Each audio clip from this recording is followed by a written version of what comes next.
Up to the 30, the 20, 10, 5. Torrey Horton back to the end zone. 48-yard play. Guess who? Body up the middle, making another move to the outside.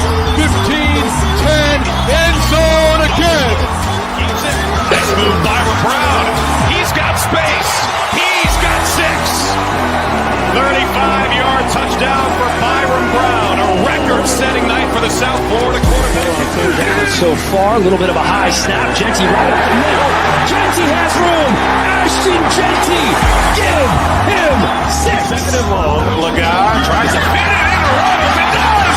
Runnels stays up. The show's off his 4-3 wheels. Incredible effort for Runnels. The G5 Hive. All G5, all the time.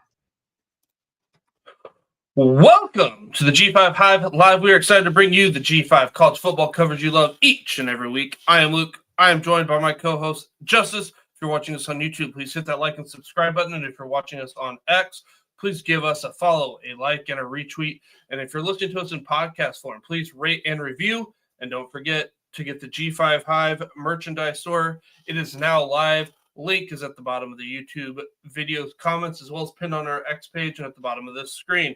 Woo-hoo. Justice, ODU. We'll talk about that later. We'll talk about that later. We'll talk about that later. How's it going? It's going great, man. I'm pumped for this week's show. Only 2 weeks left. Like, it's just that blows my mind that there's only 2 weeks left in the regular season. But, a lot of important stuff coming up. You got conference championship games. We'll get to it, but Conference USA kind of starts this week, like the elimination. The top 4 teams kind of play each other over the next 2 weeks. So we're going to get Talk about setting up, like, everything perfectly, not knowing how it was going to play out like this. That's really good scheduling. Absolutely. And then, I had this idea over the weekend, and we're going to start our Stop the Steal campaign tonight. So hopefully you folks can join in. We want it to be interactive. We want to hear your thoughts on what players deserve these awards. There are several G5 players that, in my opinion, like, maybe I'm biased, but they're no-brainers to win the national awards, whether it be the Heisman, the Blitnikoff, the Butkus Award, etc. We're going to get into that here shortly. But, there's a lot of G5 players, I think, that truly deserve that national recognition. They are the best players at their particular positions in college football. And in some cases, I frankly don't think it's even close. Like, there even shouldn't be a debate, but obviously there is. I think it's just been the parody of college football this year. Like, you came into this year and it's like there isn't like a for sure thing. Like, usually it's been like, okay, who do you want? Georgia or the field, or in Alabama in the field.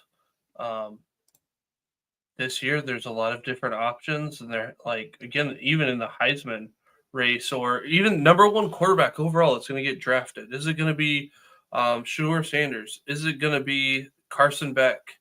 Is it going to be Jalen Milroe? Just like things, just like, oh, who had a bad game this time? And it's just this ebbs and flows. And I think this is a chance that we can see a whole bunch of G5 guys get their name called for a litter of different awards. Absolutely. As far as number 1 pick, like, I certainly don't think it's Shedeur. I don't know. My personal opinion is he's not going to be a great NFL quarterback, but I could be wrong. All right. Well, let's get into it. Our G5 Players of the Week. Offensive Freshman Player of the Week is wide receiver Joseph Williams. Joseph Williams is a 6'2", 195-pound wide receiver from Mansfield Summit High School in Arlington, Texas. He was classified as an athlete by 24/7, and he played on both sides of the ball as a senior. Last Thursday night, Williams had 5 receptions for 158 yards receiving and 3 touchdowns in their 38-31 loss to ECU. That is now back-to-back weeks for Williams with over 100 yards receiving and at least a touchdown. Congratulations, Joseph. And that one play, like, he absolutely mossed the kid. Like, I don't know. Like I was impressed with him 2 weeks ago. I mean, like he jumped another level this week for me. Quite a talent there for Tulsa. Hopefully they can hang on to him. I mean, I think the G5 Hive is big Tulsa fans. We knew it was going to be maybe a rough year this year, but we were thinking next year, or maybe we might be 2 years ahead. I think next year or 2 years, like Tulsa's going to be on the map. Absolutely. They got a lot of young talent in Tulsa, and I think Kevin Wilson has that team. The record might not be great this year, but I think there is a very good future ahead for Tulsa fans.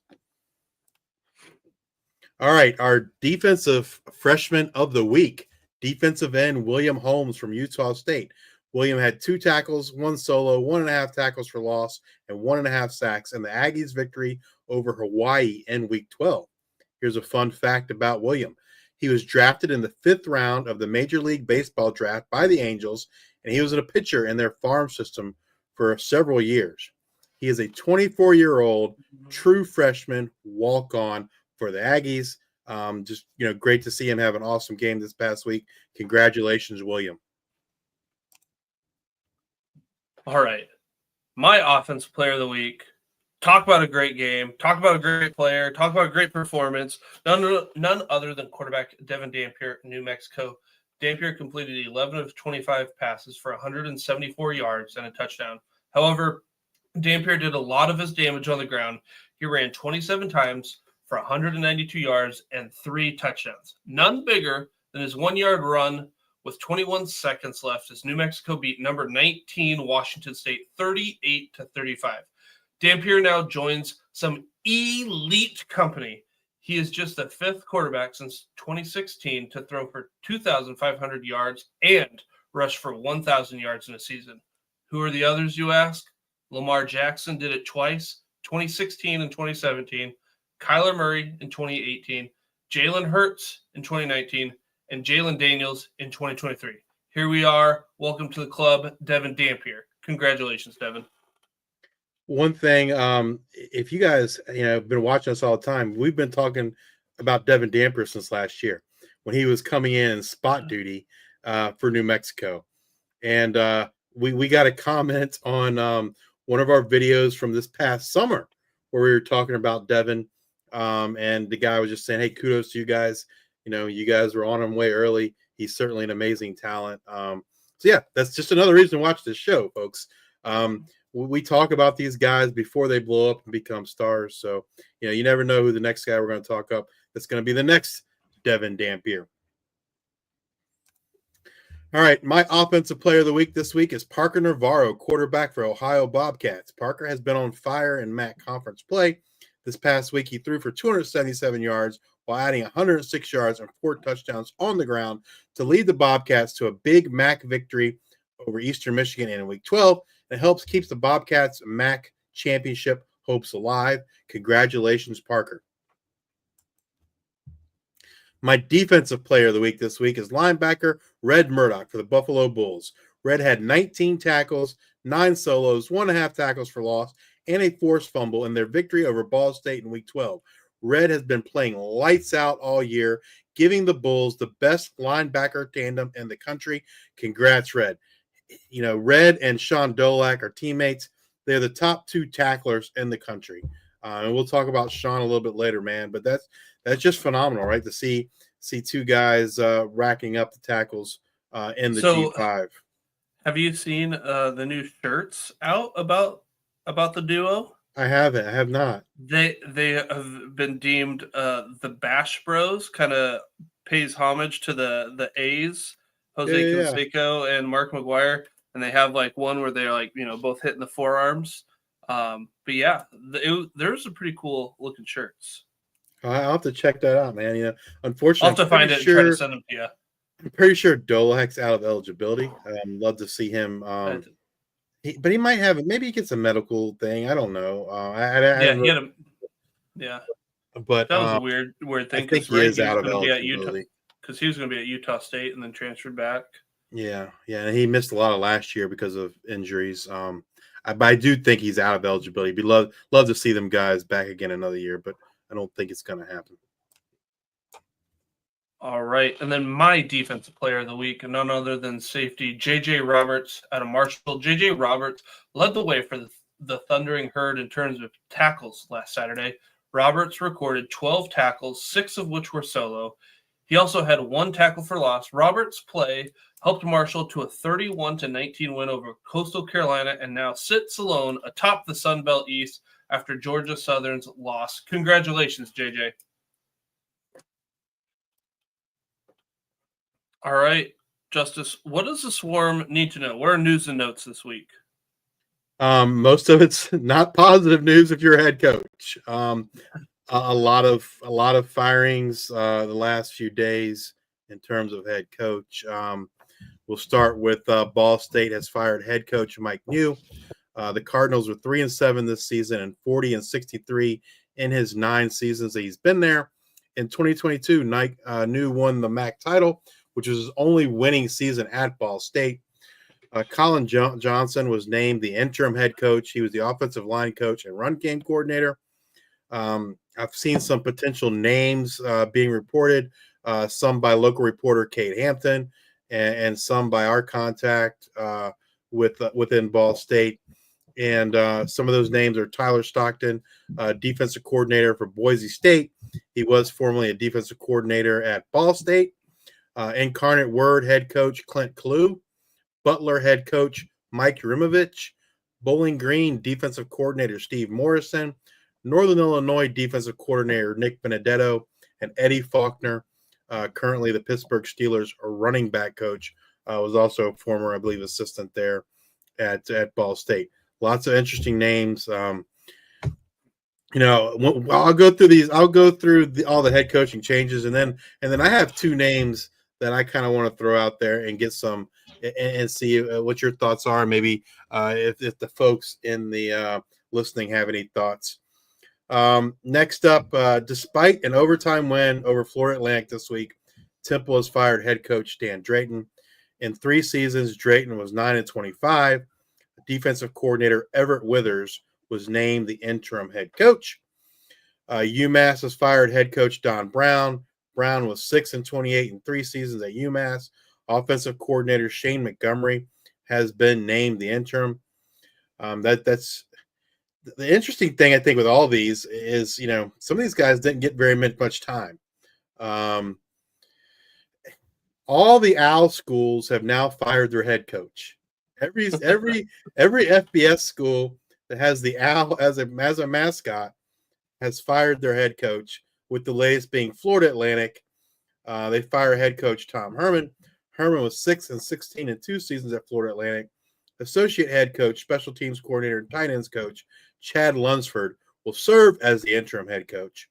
And then after they fired Herman, and a kind of an interesting move, and I've never really seen this before, Rock Bellantoni, who was fired last week as a defensive coordinator, he's coming back to serve as defensive coordinator the rest of the year. Just, I don't know. That's just strange. You don't normally see that happen. But, hey, kudos to them. Hopefully this can give them some juice and they can finish the year strong. And then the last head coach that got fired, when that happened within, I don't know, the last 2 hours, I guess, or so. Interesting enough, someone said that at one point this university was also an OWL. They're not an OWL anymore. But so I guess it's just bad luck to be a coach of the OWLs this year. But Charlotte has fired Biff Poggi. So the end of the Biff Poggi experiment is done at Charlotte. No more cutoff shirts. Poggi was 6-16 in 2 seasons. Assistant head coach and tight ends coach Tim Brewster will take over as the interim head coach. And then the last bit of coaching news, not a head coach, but North Texas has fired defensive coordinator Matt Capone. I find that interesting. He's been there 2 years. When we talked to Brett Vito in our preview this past spring, he was very, I guess, optimistic about the defense. He felt like they finally got the players to be able to run that scheme, run that system, and the defense is going to be much improved. But that hasn't happened. and so defensive coordinator Matt Capone is gone out the door. In North Texas, I think the next if the things don't get better, it's probably Eric Morris is going to be next on the chopping block. The offense, this past week did not look good. In a game that we thought would be a shootout, really didn't turn out that way because the North Texas offense was very pedestrian. Did not look like the North Texas offense we've grown accustomed to seeing. So, certainly that seat's getting warm there for Eric Morris. But there's two names that I wanted to talk about, or I guess three names really. We've talked about before. One, Bill Clark, the former UAB coach, right? He's come out and said he's interested in coming back to coaching, and so that guy has built a program from scratch, and I think a lot of these schools could use that kind of stability. He's an older guy, right? So it might not excite folks because he's not a younger guy, but he's been a proven winner, and he's taken a program that was dead and revitalized it in UAB. And so he's definitely someone I think should get some consideration. This next guy is more of a wishful thinking on my part, I guess, that he will be a G5 head coach, and that's Washington State offensive coordinator Ben Arbuckle. I expect him to be a hot commodity. I honestly expect him to be an offensive coordinator at a P4 school next year. But would love to see him get a head coaching job at a G5, and maybe that will, maybe that will happen. But I'm sure there's probably some SEC schools that may come calling for Ben Arbuckle to be their next OC, and they're going to be throw a lot of money his way. And then this last name is someone I was thinking of today, and that's Nick Rolovich.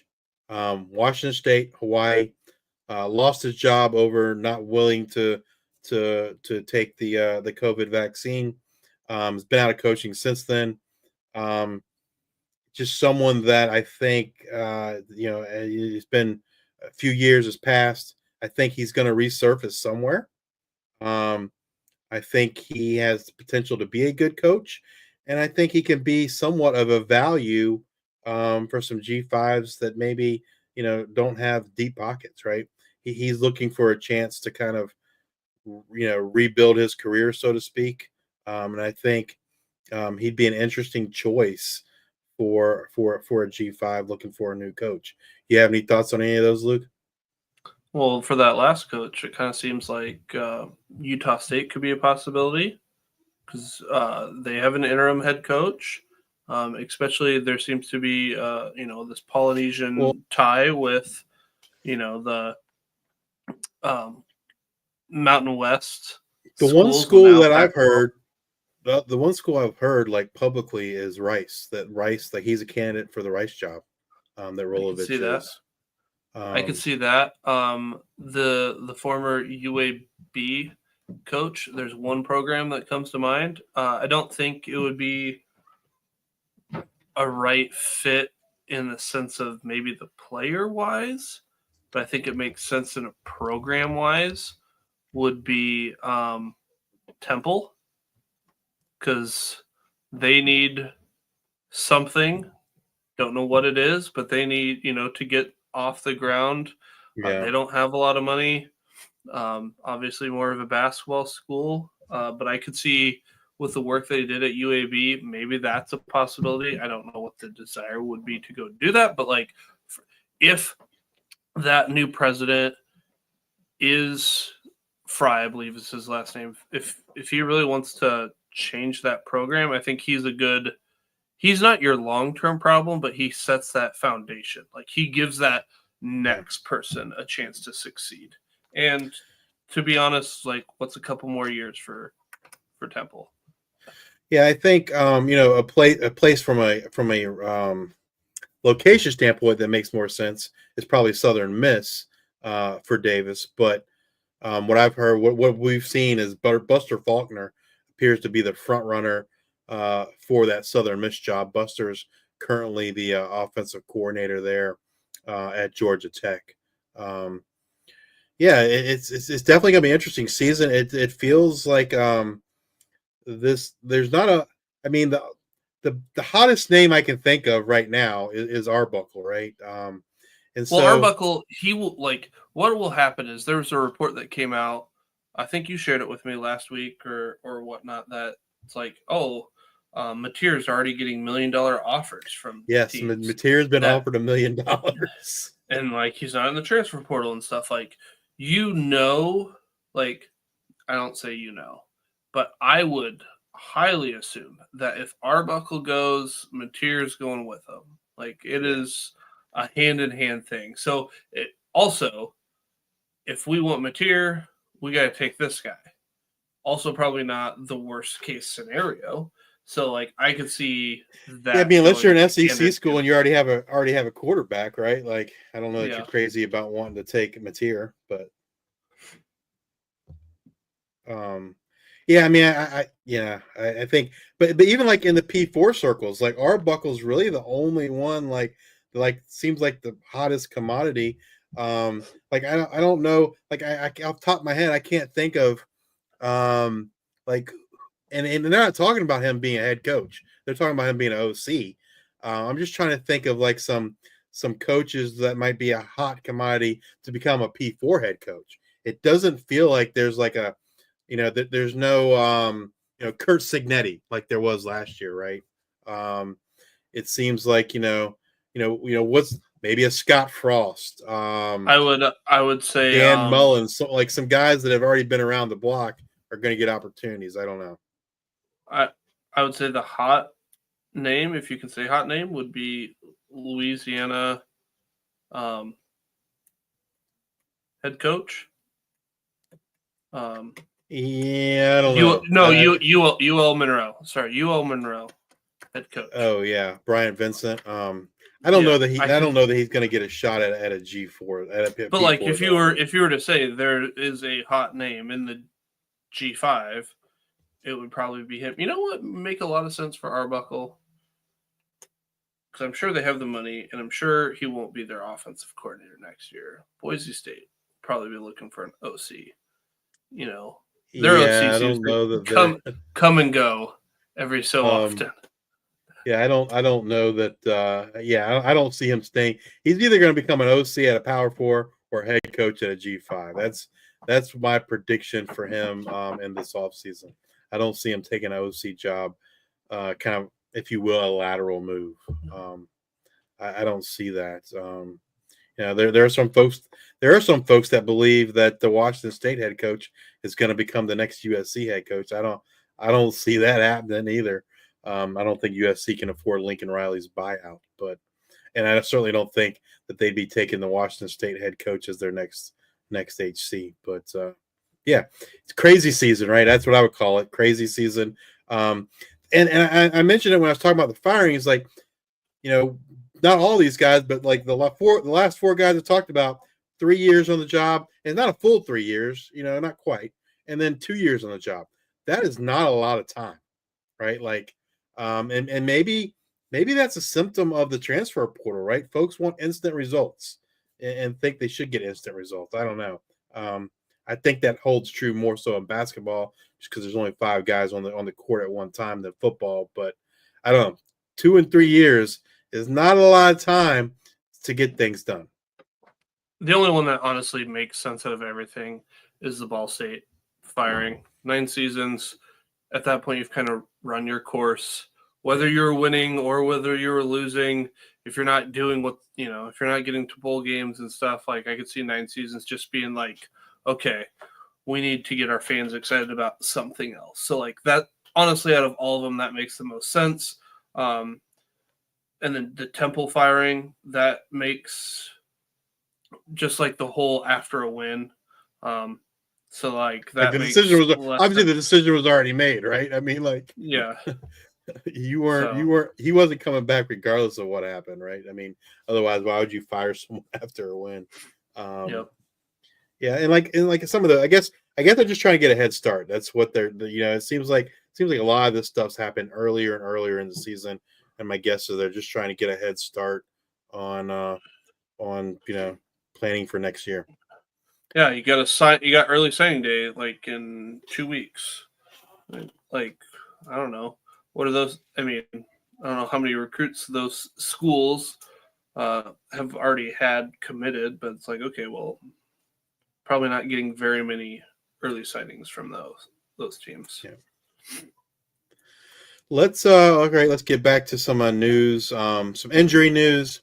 Louisiana Lafayette quarterback Ben Wooldridge is out for the foreseeable future. I believe he has a broken collarbone. Is what they think. That's what the rumors are swirling. Coach said it didn't look good on the field, but they've kind of floated out a timeline of 4 to 6 weeks. I don't know how long a broken collarbone takes to heal, but maybe that makes sense. So I guess depending on which bowl game they get, maybe it's possible he plays in the bowl game. But nonetheless, Chandler Fields will be the next man up at quarterback for the Raging Cajuns. Navy quarterback Blake Horvath missed 2 drives, but was able to return in the second quarter and finish out the half. But Braxton Woodson played the second half. It's like a midsection injury there for Horvath, some sore ribs and back spasms. When he came back in, he took a free blitz hit, and that was it for his day. And then, due to the score of the game, they decided to keep him out. They took another loss. Texas State wide receiver Joey Hobart was injured. We haven't gotten any word on what to expect in terms of his outlook moving ahead. UTSA. Joey Hobart did leave in the first half and then came back in the second half with no pads on or anything. So, I mean, it was also a bloodbath for that game as well. So, we'll see if he's expected to play here in week 13. UTSA wide receiver Devin McEwen missed again this past week. No real update on that. Just looking at the pictures from him warming up this past week, it looks like maybe it's a hamstring issue. The way his leg was kind of taped up, but no official word on that. We'll see if he's able to come back here this week. Speaking of hamstring issues, East Carolina wide receiver Chase Sewell injured his hamstring early in the game. He caught one long pass, and then that was kind of it. No real word on what to expect from him. I'm sure it's going to be a day-to-day thing, week-to-week thing. Miami, Ohio wide receiver Cade McDonald did not play this week. No word on what his injury is or what's going on with him. And then this next one, I feel really bad about this next one because last week we only did one waiver pickup, and my one waiver tight end was this guy, and he didn't play. But Wyoming tight end John Michael Gillenborg missed week 12. He will practice this week and is questionable to play for week 13. And then the last one, AJ Turner, running back for Marshall, electric running back for Marshall. He did not play this week versus Coastal, and he was on the sideline in a boot. That's generally not a great thing. I don't know anything about the injury, and my guess is probably an ankle sprain of some sort. And so they play Old Dominion this week. I can tell you right now, I'm never at the game. I'm never on the field early enough to see warmups. I'm usually still tailgating. But I don't think I would put AJ Turner in any lineups this week, based on that news. All right, let's get on to the AP Top 25 poll, and we got some more G5 in the AP Top 25 this week. Yeah, we got 4 of them now. We've got number 12 Boise State. They move up 1 spot after their win over San Jose State.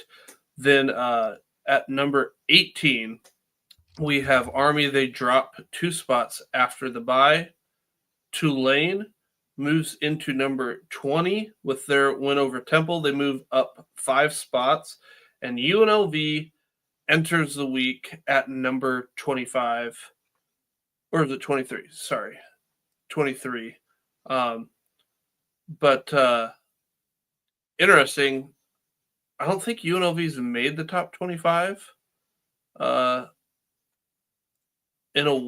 this season. So it's just kind of amazing. No, I think they did. They were in it briefly after Houston.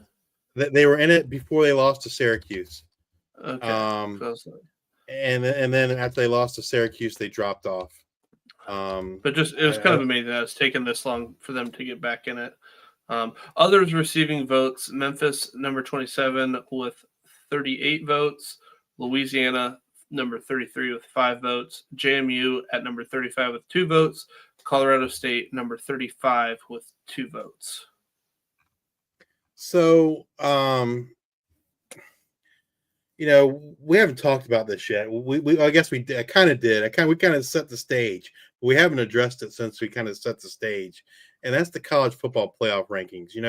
We've talked about the potential possibility of 2 G5s passing the Big 12 winner, and it's already happened in one scenario. But what I guess what really bothers me, and we haven't talked about it yet, is when the initial college football playoff rankings came out, like I think maybe I'm giving them too much credit, but I think the committee had this possibility in mind, and they set this up to kind of not happen. If you remember in the AP poll, and I realize the AP poll and the college football playoff poll are two different things. But when the first college football playoff poll came out, Army in the AP poll was ranked ahead of everybody but BYU in the Big 12. When the first college football playoff came, guess where Army was started off at? Number 25.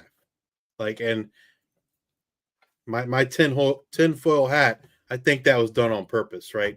So that to try and ensure that 2 G5s can't pass over the Big 12 champion.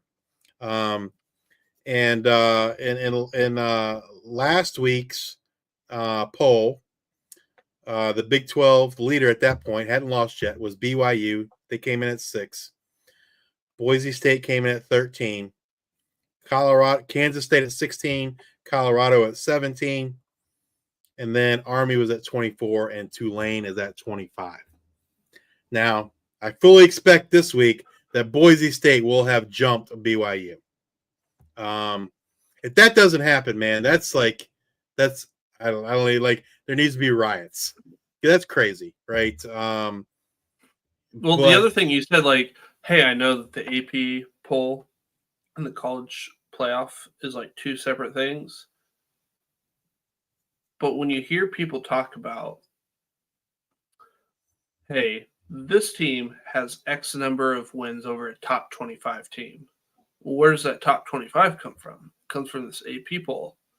So they are different, but they come from the same thing. And honestly, this year in football, if you're looking at the top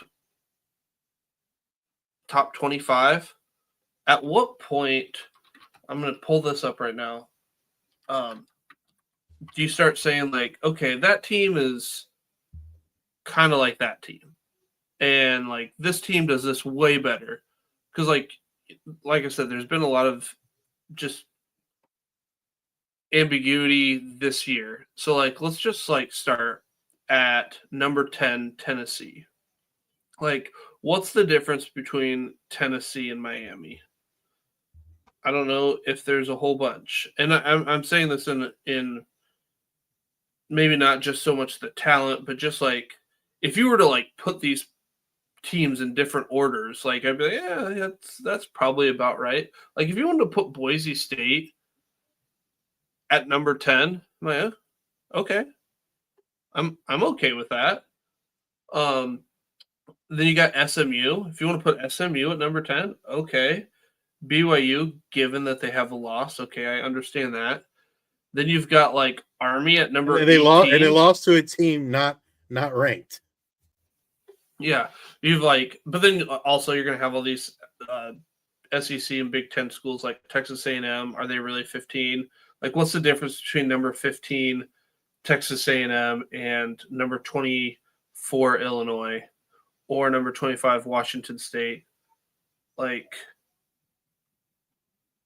at some point, like, these teams are just interchangeable. Like, okay, if you want to say Oregon, Ohio State, Texas, all those teams are separate. Yeah, that sounds good. So when they say, like, oh, this team has this many wins over a team that's the top 50, what does that even really mean? 50 to 20 is probably about the same. Well, at some point, it's a self-fulfilling prophecy, right? Like, Yeah.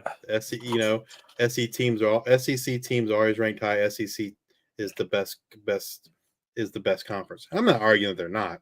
I'm just saying, like, all the advantages are built in to make that happen, to a certain extent. And when you want as much money as they want, I understand it as well. Yeah.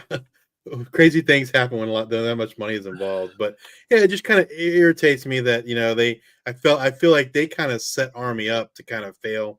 But the one thing I will say is, regardless if they hadn't had or had not set Army up to fail, one thing is for certain, and we'll get to it in our preview. Army has to win this week, right? If Army does not win this week, then like that argument is gone out the door. I've also heard folks say, and I think this is crazy, but they say maybe Tulane can jump. If Tulane wins the American, that they can jump to Big 12.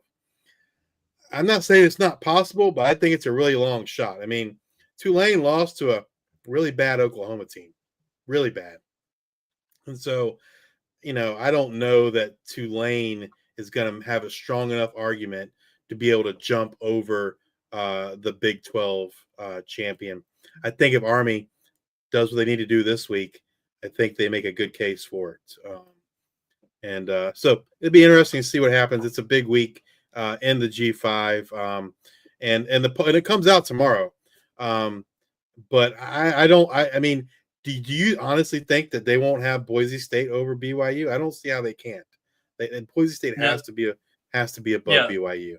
They have to be above BYU. And when your Tulane take, like, I don't know, let's say Colorado State loses in the Big 12 championship. Let's say they win. Colorado, not Colorado State.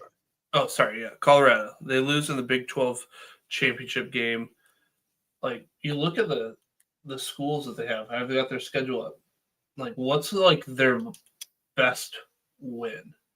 Well, I mean, I guess you've got North Dakota State, Colorado State, UCF, Baylor, Arizona, Texas Tech, Cincinnati, and Utah. Like, I wouldn't be afraid to put some of Tulane's wins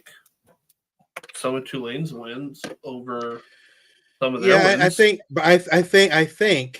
think what would need to happen. I don't think a 2-loss Tulane jumps a 2-loss BYU. I do. Gotcha. I think they could jump. I think they could jump a 3-loss Kansas State or a 3-loss Colorado, but I don't think that they're going to jump a 2-loss BYU. And I don't see a way BYU. Well, I guess if BYU makes the championship game, they could have 3 losses. They have Arizona State and Houston on the schedule. I definitely could see them losing Arizona State this week. I don't think Arizona State's hot. They are hot right now. I can see them losing Arizona State. I don't believe they will lose to Houston. So I think for Tulane to have in my opinion, a realistic shot, then the Big 12 champion is going to have 3 losses. In order for Tulane to kind of have that realistic shot. And obviously Tulane can't lose anymore. Got to go undefeated. And at this point, I guess it'd be Army, who they're likely would be playing in the American Championship, and they would need to beat Army. So, interesting discussion, and I'd love to see it. I'd love to see the G5s get 2 of the 4 buys. That'd be pretty freaking awesome. But I do feel pretty confident at this point that as long as Boise State doesn't lose, that they're gonna get get that bye. And I think that